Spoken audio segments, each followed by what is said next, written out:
তুরস্কের আলো বাতাসে দীক্ষা নিয়েছেন, তাই আঙ্কারার সুরেই কথা বলছেন সিরিয়ার নতুন পররাষ্ট্রমন্ত্রী আসাদ হাসান আল শিবানি।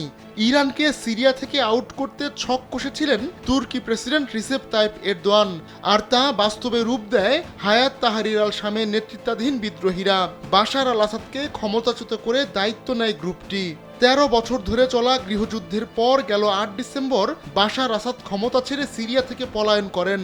বাশার আসাদকে টিকিয়ে রাখতে শত শত কোটি ডলার ঢেলেছে ইরান, এমনকি ইরান নিজের বিপ্লবী গার্ডও মোতায়েন করেছিল সিরিয়ায়। তবে শেষ রক্ষা হয়নি। বাশার আসাদের পতনকে এই অঞ্চলে ইরানের জন্য বড় ধাক্কা বলে মনে করা হয়। এবার ইরানকে জোরালো ভাষায় সতর্ক করলেন আল শিবানি।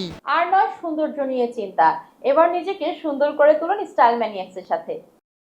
মঙ্গলবার তিনি বলেন, সিরিয়ায় যেন বিশৃঙ্খলা না ছড়ায় ইরান। সিরিয়ার জনগণের ইচ্ছা ও দেশটির সার্বভৌমত্বের প্রতিও ইরানকে সম্মান জানাতে বলেন আল শিবানি। এক্সে দেওয়া এক পোস্টে আল শিবানি এসব কথা বলেন। এর আগে রোববার টেলিভিশনে দেওয়া এক ভাষণে ইরানের সর্বোচ্চ নেতা আয়াতুল্লাহ আলী খামেনি সিরিয়ার তরুণদের দেশটিতে অনিশ্চয়তার বিরুদ্ধে দৃঢ় হতে বলেন।